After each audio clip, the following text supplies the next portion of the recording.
Hello everyone, welcome back to my channel. This is day 14 of APSET 2025 and this is part 2 video of thermodynamics. Let's start with intensive and extensive properties. Intensive property ante it does not depend on mass or amount of substance. Mass or amount of substance మీద depend అవ్వని properties ఏవైతే ఉన్నాయో వాటి intensive properties అంటాం. ఎలా గుర్తుపెట్టుకుంటారంటే ఇంటెన్సివ్లో I అని ఉంది కదా, సో ఇండిపెండెంట్ అని గుర్తుపెట్టుకోండి. So intensive properties are independent of amount of substance. Example, temperature, pressure, density, concentration, melting point and boiling point, etc. So temperature intensive property అని ఎలా చెప్తాము అంటే, ఫర్ ఎగ్జాంపుల్ మీరు ఒక కప్ ఆఫ్ టీ తీసుకున్నారనుకోండి, ఈ tea యొక్క టెంపరేచర్ అమౌంట్ ఆఫ్ టీ మీద depend అవుతుందా? డిపెండ్ అవుతుంది. ఎందుకంటే ఈ కప్లో మీరు 10 ml టీ తీసుకున్నా, 20 ml టీ తీసుకున్నా, 30 ml టీ తీసుకున్నా కూడా ఈ టెంపరేచర్ అనేది అమౌంట్ ఆఫ్ టీ మీద డిపెండ్ అవుతుంది. So temperature is intensive property. అలానే కాన్సన్ట్రేషన్ ఇంటెన్సివ్ ప్రాపర్టీ అని ఎలా చెప్తామంటే, for example 0.01 molar NaCl solution తీసుకున్నాను అనుకోండి, ఇది 100 ml తీసుకున్నా, 200 ml తీసుకున్నా, 500 ml తీసుకున్నా సరే ఆ కాన్సన్ట్రేషన్ 0.01 ఉంటుంది. ఎందుకంటే ఇక్కడ నేను 0.01 మోలార్ NaCl సొల్యూషన్ తీసుకున్నాను కాబట్టి. సో ఇంటెన్సివ్ ప్రాపర్టీస్ ఈ రకంగా ఎక్స్ప్లెయిన్ చేస్తాం. Next extensive properties. It depends on mass or amount of substance. Mass or amount of substance మీద డిపెండ్ అయ్యే ప్రాపర్టీస్ని ఎక్స్టెన్సివ్ ప్రాపర్టీస్ అంటాం. Example, volume, internal energy, heat capacity, enthalpy, entropy, Gibbs free energy. So వాల్యూమ్ని extensive property అని ఎలా చెప్తామంటే, ఇందాక తీసుకున్న ఎగ్జాంపులే తీసుకున్నాం, cup of tea. So 10 ml tea తీసుకున్నప్పుడు ఇంత వాల్యూమ్ ఉంటుంది, 20 ml టీ తీసుకున్నప్పుడు ఇంత ఉంటుంది, 30 ml తీసుకున్నప్పుడు ఇంత. సో ఇక్కడ వాల్యూమ్ అనేది అమౌంట్ ఆఫ్ సబ్స్టెన్స్ మీద డిపెండ్ అవుతుంది కాబట్టి వాల్యూమ్ని ఎక్స్టెన్సివ్ ప్రాపర్టీ అని అంటాం. అర్థమైందా? So these are intensive and extensive properties. Internal energy, it is a total energy within a system. For example నేను ఇక్కడ ఒక సిస్టమ్ తీసుకున్నాను. సిస్టమ్ అంటే ఏంటి? It is a part of universe which is under study. So ఈ సిస్టంలో మనకి kinetic energy, potential energy, mechanical energy, heat energy, అలాగే కెనెటిక్ ఎనర్జీలో ఉండే ట్రాన్స్లేషనల్, రొటేషనల్, వైబ్రేషనల్ ఎనర్జీస్, ఇలా అన్ని ఎనర్జీస్ని టోటల్ చేస్తే వచ్చే ఎనర్జీనే ఇంటర్నల్ ఎనర్జీ అంటాం. దాన్ని క్యాపిటల్ యూతో రిప్రజెంట్ చేస్తాం. సో అర్థమైందా ఇంటర్నల్ ఎనర్జీ అంటే ఏంటో? It is the sum of all energies present in the system. Okay, the value of U changes when. U value ఎప్పుడు చేంజ్ అవుతుంది అంటే 3 కండిషన్స్ ఉన్నాయి. First condition, when heat passes into or out of the system. సిస్టంలోకి heat వచ్చినప్పుడు, అలాగే system నుంచి heat బయటకు వెళ్ళిపోయినప్పుడు, ఈ కండిషన్స్లో మనకి U అనేది చేంజ్ అవుతుంది. Second condition, when matter enters or leaves the system. Matter సిస్టంలోకి ఎంటర్ అయినప్పుడు, అలాగే సిస్టమ్ నుంచి మ్యాటర్ లీవ్ అయినప్పుడు అంటే రిలీజ్ అయినప్పుడు కూడా యూ వాల్యూ చేంజ్ అవుతుంది. Third condition, when work is done on the system or by the system. Work done on the system and by the system అంటే నేను తర్వాత చెప్తాను. సిస్టమ్ మీద వర్క్ జరిగినప్పుడు లేదంటే సిస్టమ్ వర్క్ చేసినప్పుడు ఈ 2 కండిషన్స్లో కూడా యూ అనేది చేంజ్ అవుతుంది. జనరల్గా change in you is represented as delta U. Okay, first law of thermodynamics, this is also called as law of conservation of energy. So definition వచ్చి, energy can neither be created nor destroyed. ఎనర్జీని మనం create చేయలేము, అలానే destroy కూడా చేయలేము. It can only be transformed from one form to another form. ఒక form నుంచి ఇంకొక ఫామ్కి మనం ట్రాన్స్ఫార్మ్ చేయగలం కానీ క్రియేట్, డిస్ట్రాయ్ చేయలేం. So this is the first law of thermodynamics. For example మీ దగ్గర ఒక బెలూన్ ఉందనుకోండి, ఆ బెలూన్ మీరు ఊదడం స్టార్ట్ చేస్తే, ఫర్ ఎగ్జాంపుల్ దానికి మీరు ఎనర్జీని ప్రొవైడ్ చేయాల్సి ఉంటుంది. ఎనర్జీని ప్రొవైడ్ చేస్తేనే కదా బెలూన్ మీరు ఊదగలరు. సో ఇలా బెలూన్ ఫామ్ అయిన తర్వాత మీరు దీన్ని పాప్ చేస్తే మీకు సౌండ్ ఎనర్జీ అనేది వస్తుంది. సో బెలూన్ ఊదడానికి మీరు ప్రొవైడ్ చేసిన ఎనర్జీ పాప్ చేసినప్పుడు సౌండ్ ఎనర్జీగా ట్రాన్స్ఫార్మ్ అయ్యింది. So one form of energy is transformed into another form of energy. This is the first law of thermodynamics. ఈ రకంగా ఎనర్జీ ఒక ఫామ్ నుంచి ఇంకొక ఫామ్కి ట్రాన్స్ఫార్మ్ అవుతుంది. సో ఇక్కడ ఎగ్జాంపుల్ చూద్దాం. నేను ఇక్కడ ఒక సిస్టమ్ తీసుకున్నాను అండ్ కంటైనర్కి నేను పిస్టన్ని అటాచ్ చేశాను. ఓకే, నేను ఎక్స్టర్నల్ సరౌండింగ్స్ నుంచి హీట్ ఎనర్జీని ప్రొవైడ్ చేసినప్పుడు ఏమవుతుంది, ఈ గ్యాస్ మాలిక్యూల్స్ యొక్క టెంపరేచర్ అనేది పెరుగుతుంది. అలానే ఈ గ్యాస్ మాలిక్యూల్స్లో కెనెటిక్ ఎనర్జీ అనేది ఇంక్రీజ్ అవుతుంది. మీకు ఆల్రెడీ ఎక్స్ప్లెయిన్ చేశాను పార్ట్ 1 వీడియోలో. ఈ గ్యాస్ మాలిక్యూల్స్ టెంపరేచర్ ఇంక్రీజ్ అవ్వడం వల్ల వాటిలో ప్రెషర్ పెరిగిపోయి ఫాస్ట్గా అటు ఇటు మూవ్ అవుతాయి. అంటే వాటిలో కెనెటిక్ ఎనర్జీ అనేది ఇంక్రీజ్ అవుతుంది. సో ఎనర్జీలో చేంజ్ వస్తుంది కాబట్టి internal energy will change. So ఎక్స్టర్నల్గా నేను హీట్ ఎనర్జీని ప్రొవైడ్ చేసినప్పుడు ఇంటర్నల్ ఎనర్జీలో చేంజ్ వస్తుంది. అలానే ఈ హీట్ ఎనర్జీ వర్క్గా కన్వర్ట్ అవుతుంది. ఇక్కడ చూసుకుంటే కెనెటిక్ ఎనర్జీ ఇంక్రీజ్ అయింది. అలానే ఈ పిస్టన్ని ఈ గ్యాస్ మాలిక్యూల్స్ ఇలా పుష్ చేయడానికి ట్రై చేస్తాయి. అంటే ఇక్కడ ఉండాల్సిన పిస్టన్ మనకి ఈ పొజిషన్కి వెళ్ళింది. అంటే ఇక్కడ వర్క్ అనేది జరిగింది. So here heat energy is transformed into work. So first law of thermodynamics formula ఎలా రాస్తారు అంటే change in internal energy is equals to sum of heat plus work. This is called as law of conservation of energy. So internal ఎనర్జీలో చేంజ్ని ఎలా represent చేస్తాము అంటే sum of heat and work. This is the first law of thermodynamics. With delta U is called as change in internal energy, Q is heat absorbed or released by the system, and W is a work done. Next, conventions of first law of thermodynamics, very important. If heat is absorbed by the system heat ni absorb cheskunte, then Q will be positive value. If heat is evolved by the system, ante system heat ni release cheste, then Q will be negative value. If work done on the system, then W will be positive value. If work done by the system, then work done will be negative value. So work done on the system, by the system అంటే ఏంటంటే నేను ఇక్కడ container తీసుకున్నాను, దానికి piston attach చేశాను, ఈ కంటైనర్లో gas మాలిక్యూల్స్ని fill up చేశాను. ఇప్పుడు నేను ఎక్స్టర్నల్గా సరౌండింగ్స్ నుంచి 25 kgs వెయిట్ని ఈ పిస్టన్ మీద పెట్టాను అనుకోండి, ఏమవుతుంది, ఈ పిస్టన్ ఇక్కడ ఉండాల్సింది ఇక్కడికి మూవ్ అవుతుంది. అంతే కదా, వెయిట్ ఎక్కువ పెట్టినప్పుడు ఈ పిస్టన్ మనకి కిందకు మూవ్ అవుతుంది. అంటే ఈ gas molecules undergo compression, gas molecules compress అవుతాయి. సో ఇక్కడ ఎక్స్టర్నల్గా మనం వెయిట్ పెట్టి సిస్టమ్ మీద వర్క్ చేస్తున్నాం కాబట్టి this is called as work done on the system. Work done on the system అయినప్పుడు W will be positive value. So in the case of compression, work done will be positive value. Work done by the system అంటే ఏంటి, piston తీసుకున్నాను, gas molecules తీసుకున్నాను, surroundings నుంచి నేను heat ఎనర్జీని provide చేసినప్పుడు temperature పెరుగుతుంది, అలాగే kinetic energy of these gas molecule increases. So kinetic energy పెరిగినప్పుడు ఏమవుతుంది, ఈ పిస్టన్ని గ్యాస్ మాలిక్యూల్స్ పుష్ చేయడానికి ట్రై చేస్తాయి. అంటే ఇక్కడ ఉండాల్సిన పిస్టన్ మనకి ఇక్కడికి మూవ్ అవుతుంది. ఎందుకు, ఈ గ్యాస్ మాలిక్యూల్స్లో ప్రెషర్ పెరిగిపోతుంది, అలాగే ఈ గ్యాస్ మాలిక్యూల్స్ ఈ పిస్టన్ని మనకి పుష్ చేయడానికి ట్రై చేస్తాయి. అంటే ఇక్కడ ఉండాల్సిన పిస్టన్ మనకి ఇక్కడికి మూవ్ అయింది. So here work is done by the system. ఇక్కడ సిస్టమ్ వర్క్ చేపిస్తోంది కాబట్టి దీన్ని work done by the system అని అంటాం, బై ద సిస్టమ్. అలాగే ఇక్కడ గ్యాస్ మాలిక్యూల్స్ మనకి ఎక్స్పాన్షన్ జరుగుతాయి. Here gas molecule will undergo expansion. Volume increase అవుతుంది కదా, వాల్యూమ్ ఇంక్రీజ్ అయితే దాన్ని ఎక్స్పాన్షన్ అంటాం, వాల్యూమ్ డిక్రీజ్ అయితే దాన్ని కంప్రెషన్ అంటాం. Here volume is increased, so it is called as expansion. And work done by the system lo W will be negative value. Okay, these are the conventions. So first law of thermodynamics prakaram delta U is equals to Q plus W. దీన్ని ఎలా రాసుకోవచ్చు అంటే Q is equal to delta U plus or minus W.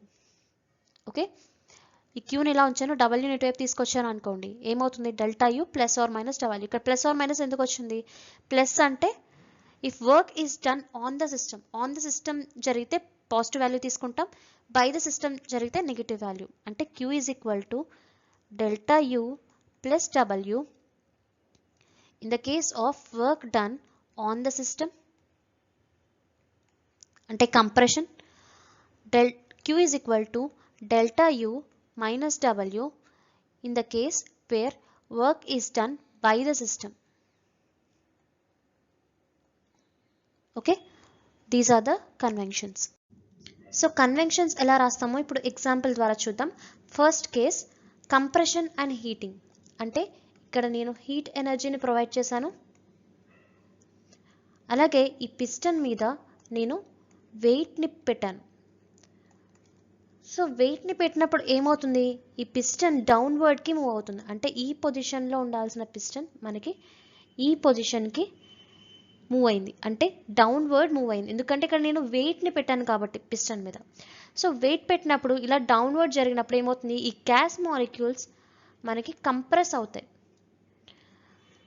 So ఆ కండిషన్లో మనకి convention ఎలా రాసుకుంటాము, heat ఎనర్జీని provide చేస్తున్నాం అంటే heat is absorbed by the system, then Q will be positive, and compression జరిగినప్పుడు ఏం చెప్పాను, W will be positive in the case of compression. చూడండి ఇక్కడ work is done on the system. ఇక్కడ నేను పిస్టన్ పెట్టడం వల్ల సిస్టమ్ మీద వర్క్ జరిగింది, అంటే ఆన్ ద సిస్టమ్ వర్క్ అనేది జరిగింది. So W will be positive, Q will be positive. Overall delta U is equals to Q plus W according to first law of thermodynamics.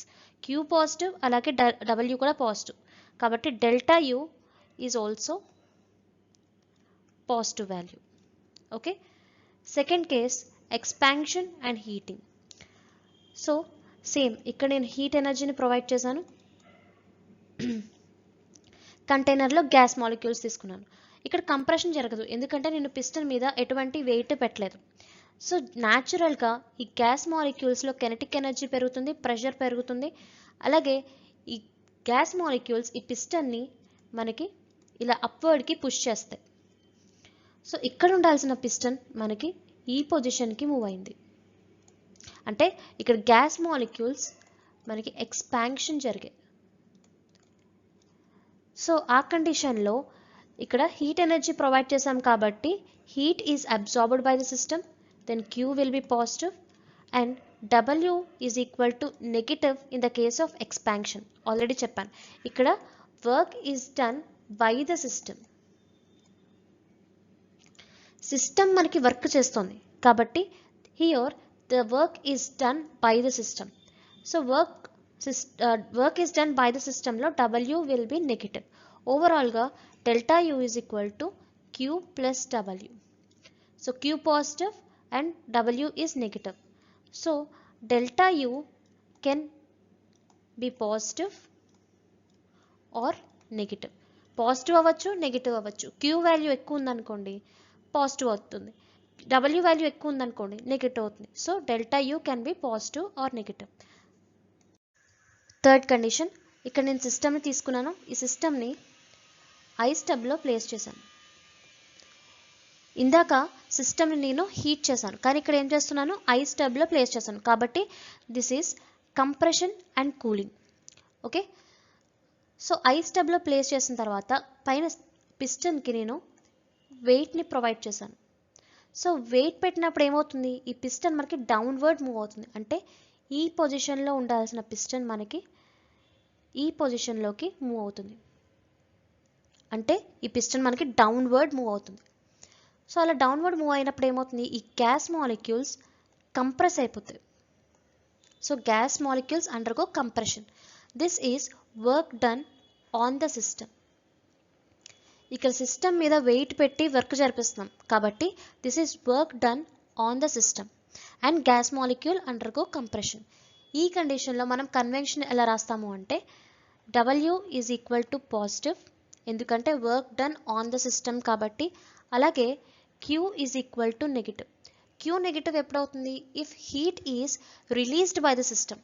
System మనకి heat release చేస్తే then Q will be negative. Okay. Q negative ఎలా అయిందో చెప్తాను చూడండి. మీకు ఒక example చెప్పాను, room తీసుకున్నాను, 3 walls rigid, 4th wall non rigid. ఇందులో 100 మెంబర్స్ని పెట్టాను. ఓకే, సో బయట నుంచి నేను హీట్ ఎనర్జీ ప్రొవైడ్ చేసినప్పుడు టెంపరేచర్ పెరుగుతుంది, కైనెటిక్ ఎనర్జీ పెరుగుతుంది, ప్రెషర్ పెరుగుతుంది. మీరు ఏం చేస్తారు, ఈ నాన్ రిజిడ్ బాల్ని బయటికి పుష్ చేయడానికి ట్రై చేస్తారు. ఇలా చేస్తున్నప్పుడు నేను ఏం చేశానంటే బయట ఒక 1000 మెంబర్స్ని పెట్టి ఈ నాన్ రిజిడ్ బాల్ని ఇలా డౌన్వర్డ్ని పుష్ చేయమని చెప్పాను.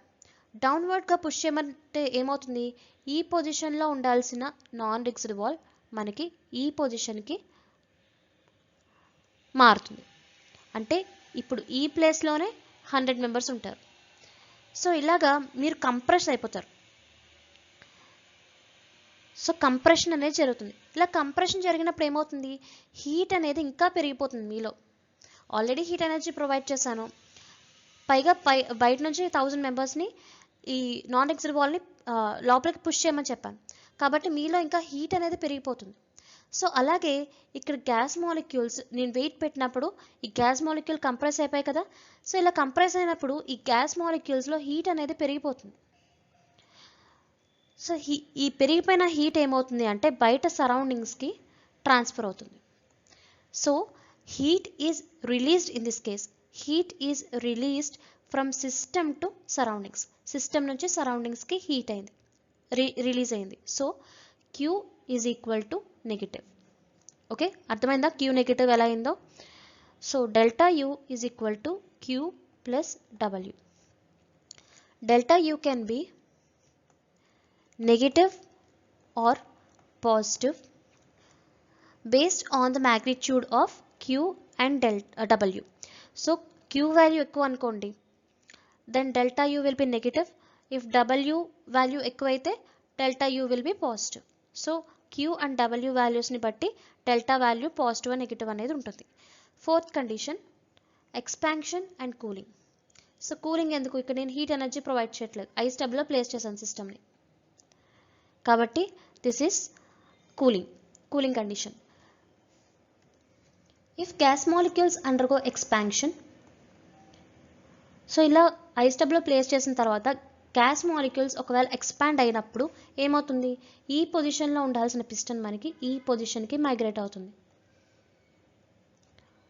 So here work is done by the system. By the system ఎందుకు, ఇక్కడ గ్యాస్ మాలిక్యూల్స్ మనకి ఈ పిస్టన్ని మూవ్ చేశాయి కాబట్టి హియర్ గ్యాస్ మాలిక్యూల్స్ మనకి వర్క్ జరిపిస్తాయి కాబట్టి here work is done by the system. So work done by the system అన్నప్పుడు కన్వెన్షన్ ఎలా ఉంటుంది, W is equal to negative and also Q is equal to negative. Q negative ఎలా అయిందో చెప్తాను. Same example, room తీసుకున్నాను, 100 members నుంచాను, 4th wall non rigid wall.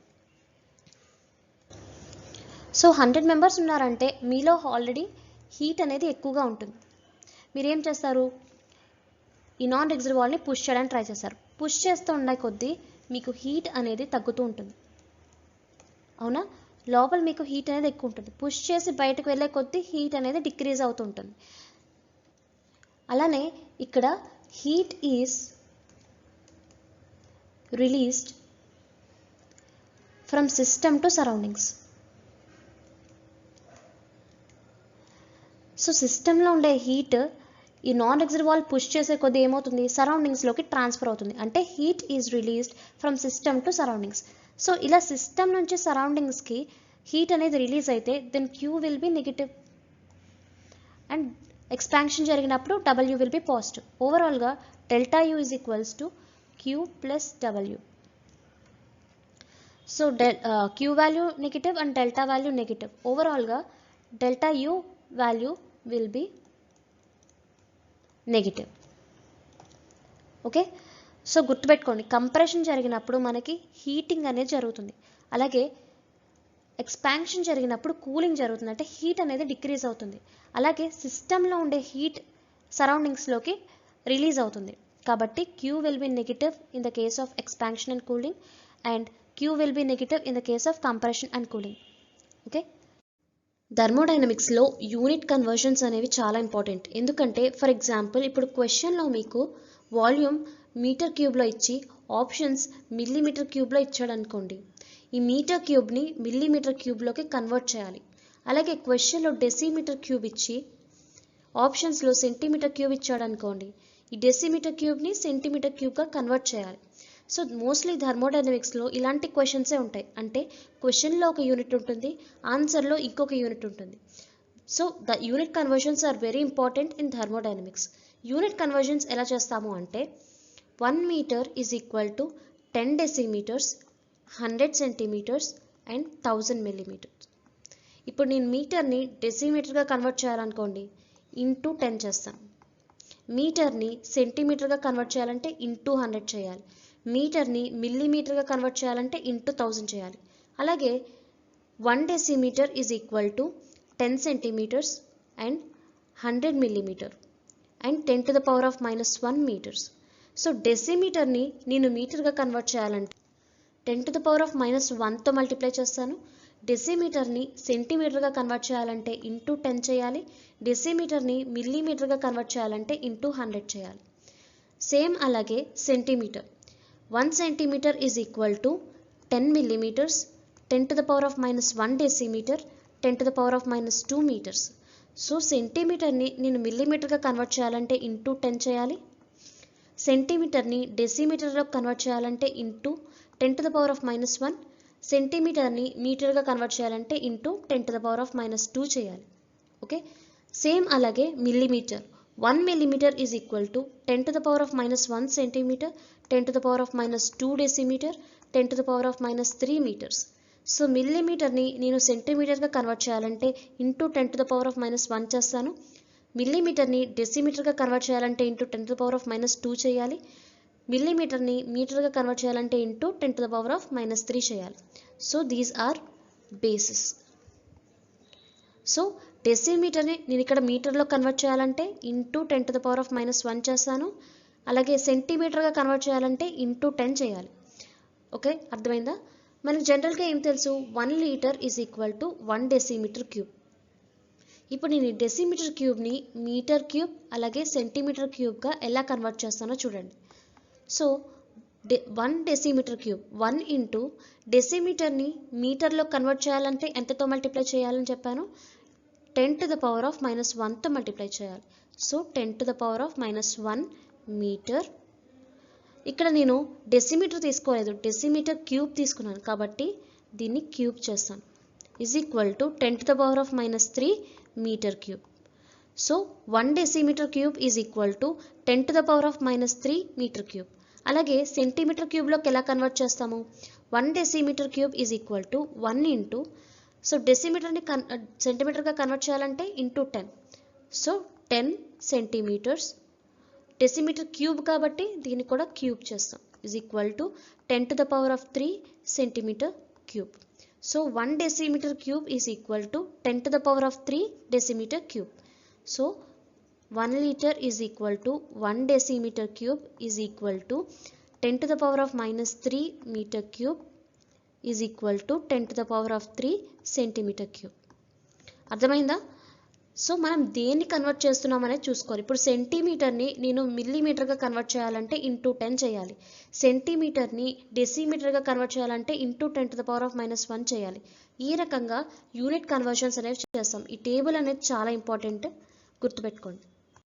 Next, units of pressure. SI unit of pressure is pascal. So ప్రెషర్ని మనం పాస్కల్స్లో measure చేస్తాం. Other units of pressure are atmosphere and bar. Atmosphere and బార్ని పాస్కల్స్గా ఎలా convert చేస్తాము అంటే 1 atmosphere is equal to 1.01325 into 10 to the power of 5 pascals. Here atmosphere is converted into pascal. ఎలా అయితే 1 decimetre is equal to 10 to the power of -1 మీటర్గా రాసామో, అలానే 1 atmosphere is equal to 1.01325 into 10 to the power of 5 pascals. అట్మాస్ఫియర్ని పాస్కల్స్గా convert చేసాం. అలానే 1 bar, బార్ని పాస్కల్స్గా ఎలా convert చేస్తాము అంటే 1 bar is equal to 10 to the power of 5 pascals. So బార్ని 10 to the power of 5తో మల్టిప్లై చేస్తే మనకి పాస్కల్స్ వస్తుంది. And also 1 atmosphere is equal to 760 mmHg. mmHg అంటే millimeter of mercury. It is the manometric unit of pressure. Okay, so 1 atmosphere is equals to 760 mmHg. ఈ mmHg నే torr అని కూడా రాసుకోవచ్చు. So these are the units of pressure. 1 atmosphere is equal to 1.01325 into 10 to the power of 5 pascals.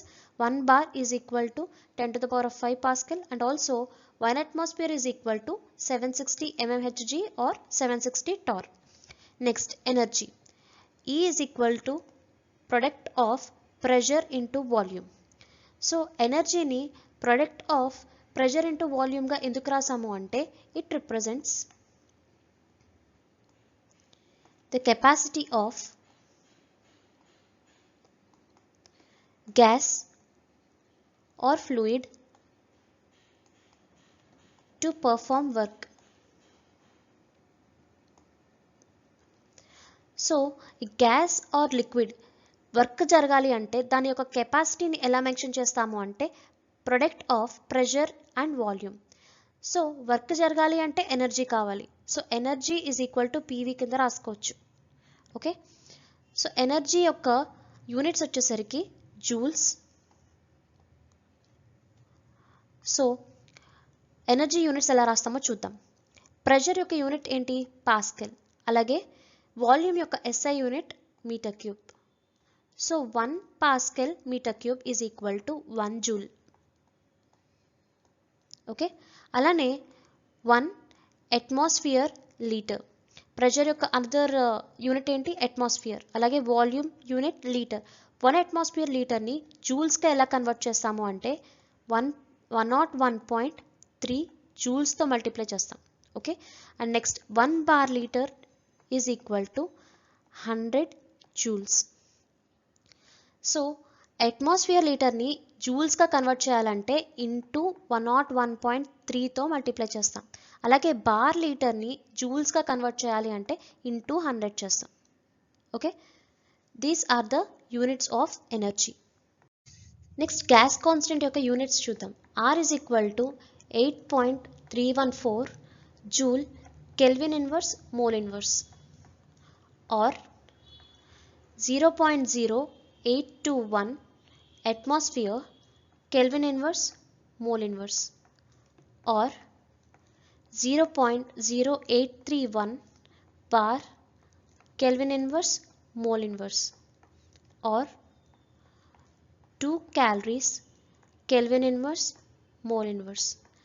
ఇప్పుడు pressure మనకి అట్మాస్ఫియర్స్లో ఇచ్చారనుకో, అప్పుడు are ఈ value తీసుకుంటాం, అంటే 0.0821 తీసుకుంటాం. ప్రెషర్ మనకి బార్స్లో ఇస్తే 0.0831 తీసుకుంటాం. అలాగే క్యాలరీస్లో ఇచ్చినప్పుడు ఆర్ ఈజ్ ఈక్వల్ టు 2 తీసుకుంటాం. So these are the units of gas constant. So this is the end of the video. ఈ వీడియోలో మనం unit conversions, first law of thermodynamics, అలాగే వాటికి సంబంధించిన కన్వెన్షన్స్ చూసాము. మీకు ఏమైనా డౌట్స్ ఉంటే నాకు కామెంట్ సెక్షన్లో మెన్షన్ చేయండి. మీకు ఈ వీడియో నచ్చితే please like, share and subscribe to my channel. Thank you so much for watching.